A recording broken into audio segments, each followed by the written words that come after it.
미국이 질투하고 경계하고 있을 만큼 러시아의 끝도 없는 한국 바라기는 새삼스러운 일이 아닙니다.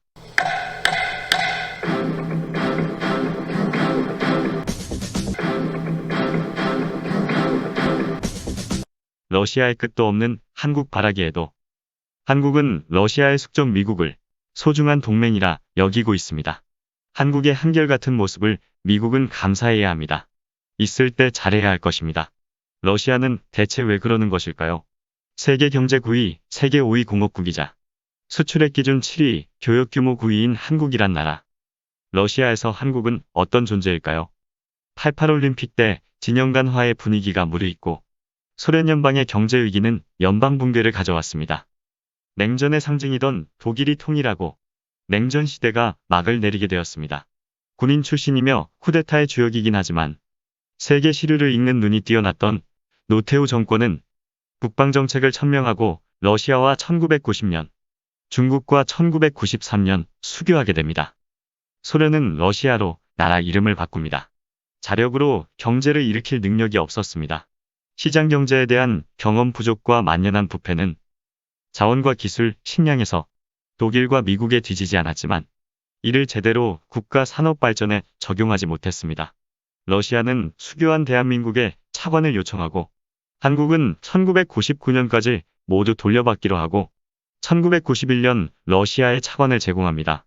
이때 제공한 차관과 상환을 두고 협상한 일로 인해 러시아와 한국은 드러나지 않지만 매우 친숙한 관계를 만들게 됩니다. 빌려준 차관은 총 14억 7천만 달러였는데 현금 10억 달러, 소비재 4억 7천만 달러였습니다. 러시아에서 경제난이 계속되어 상환에 어려움을 겪었고 한국은 제때의 차관을 회수하지 못했는데 결과적으로 이것이 두 나라의 기회가 되었습니다. 러시아는 사실상 부도 상태였기 때문에 어느 나라도 쉽게 도움을 주려 하지 않았고 차관 자체 이자도 높았습니다. 채무 지연 시 높은 이자를 러시아는 감수했습니다. 14억 7천만 달러였던 원금은 이자가 붙어 30억 달러 가까이 육박했습니다. 다급해진 러시아는 군사기술과 장비를 제공하는 이른바 불곰 사업에 합의하기로 합니다. 대한민국 육군이 비약적으로 발전할 계기가 만들어진 한국과 러시아 간의 차관 상환 협상이 성사되었습니다. 한국은 2003년 5월까지 방산물자 등으로 4억 6천만 달러를 상환받았지만 나머지 원금의 이자와 연체료가 다시 붙어 미상환 금액은 22억 4천만 달러로 불어났습니다. 급한 나머지 저축은행이나 사채라 불리는 고금리를 이용한 분들은 아시겠지만 제때 갚지 못하면 채무 늪에서 벗어날 수가 없습니다. 같은 시기 외환위기를 겪었던 한국은 단기간에 외환위기를 극복해버렸습니다. 그리고 다시 마주 앉은 협상 자리에서 한국의 처신이 러시아의 환심을 샀습니다. 러시아가 원하는 방안을 받아들인 것입니다. 2003년 러시아와 대러 경협 차관 채무 재조정 협상 시 대한민국은 러시아의 요구를 들어줘서 차관 금액과 이자율을 대폭 탕감 조정해줍니다.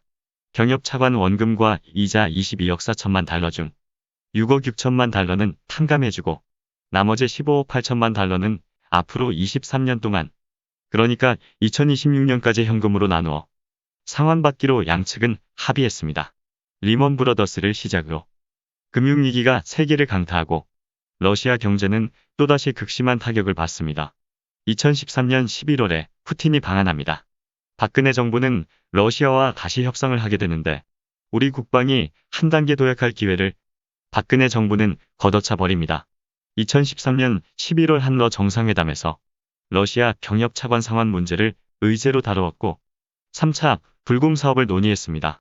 전액을 방산 물자 및 군사기술을 한국이 원하는 방식에 최대한 근접하여 한국에 러시아의 군사기술을 제공하는 형태로 차관을 상계하자고 제안했지만 박근혜 정부 눈은 국익이 아닌 미국을 보고 있었습니다. 러시아의 군사 장비와 기술 도입이 합의되면 미국 이익은 직접적인 타격을 받습니다. 미국이 좋게 볼 리가 없습니다. 러시아 제안을 한국은 완전히 무시할 수도 없고 미국 눈치에 전전긍긍하던 박근혜 정부는 절반은 현물로 나머지 절반은 현금으로 차관을 상환받겠다고 수정안을 제시하지만 양측 간 이견이 좁혀지지 않았습니다. 우리나라 미사일과 탱크 등 기갑전력 원천 기술은 대부분 러시아가 제공한 것입니다. 박근혜 정부가 전투기나 핵잠수함, 레이더나 항공모함 같은 기술을 받았더라면 우리 군수산업은 비약적으로 발전했지 않았을까. 그런 아쉬움이 2013년 11월에 있었습니다. 한국과 러시아의 무역 수지는 러시아가 흑자입니다. 러시아로부터 막대한 에너지와 자원을 수입하고 있습니다. 가스나 석유 등 에너지를 뺀 교역에선 단연 한국이 흑자를 내고 있습니다. 러시아는 땅을 파서 한국에 돈을 벌고 있고 그 돈으로 다시 한국 물건을 사고 있는 셈입니다. 러시아는 한국과 육로교역을 원하는 나라입니다. 그것도 아주 강력히 원하고 있습니다. 북한이 동의만 해준다면, 유엔과 미국이 북한 제재를 어느 정도만 풀어준다면 도로와 철도, 석유관과 가스관 공사를 하루라도 빨리 설치하고 싶어 합니다. 러시아의 이런 구상은 2003년 시작되었습니다. 육자회담에서 러시아는 제재만으로 북한이 변화하지 않는다면서 북한 제재 완화와 남북러 연대를 주장한 것입니다. 북중러가 연대해서 미국과 대척하고 있는 상황에서 한반도와 관련한 러시아의 주장은 당사자인 우리의 눈길을 끌고 있습니다. 유엔 안전보장이사회에서 대북 제재 완화 논의가 이뤄지고 있다는 주장이 러시아 언론을 통해 나왔습니다. 러시아 인테르팍스 통신은 4일 보도에서 코로나와 대북 제재로 북한은 어려움이 극심한데 이런 상황에서 국제사회가 외교적인 해법으로 어떤 상징적인 조처를 해야 한다는 분위기가 조성되고 있다라며 이같이 밝혔습니다. 러시아에서 발신된 이런 소식의 반론도 나왔습니다. 북한이 현재 코로나로 국경을 폐쇄하고 있는 만큼 제재를 완화하더라도 북한에 아무런 변화가 없을 것이라는 주장입니다. 이런 주장은 미국에서 나왔습니다.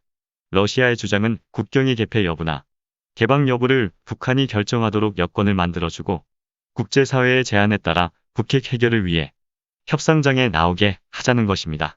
반면 미국의 입장은 미국과 유엔이 정한 틀을 지키고 국경을 열고 국제사회의 인도적 지원부터 받는 것을 북한이 우선적으로 해야 한다는 것입니다.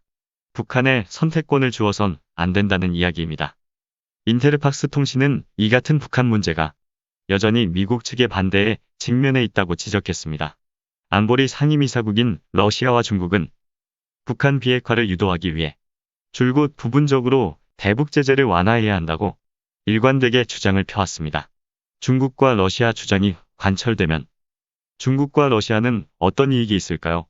러시아와 중국은 대북 경제 제재가 완화되면 편하게 자국의 경제적 이익을 도모할 수 있다 분석하고 있습니다.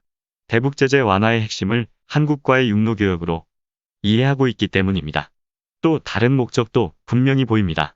북한 내 경제난이 극심한 상황에서 제재를 완화해 북한 경제를 어느 정도 유지해야 북한의 체제 붕괴를 막을 수 있다 판단하기 때문입니다.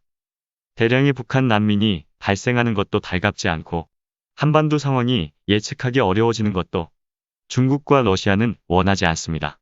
북한 영토에 욕심을 낸다 해도 어디까지나 다른 주요국과 이익을 나누고 주요국의 이해를 받아 질서 있게 이행되는 조건일 때 가능합니다. 그래서 북한 4분할 안에서 미국, 러시아, 일본, 중국이 들어있는 것입니다. 대한민국과 전면전을 해야만 북한 땅을 가질 수 있다면 어느 나라도 북한에 진입할 수 없습니다. 그래서 우리 의지가 중요한 것입니다. 중국과 러시아의 주장이 관철되면 가장 이익을 보는 나라는 대한민국입니다.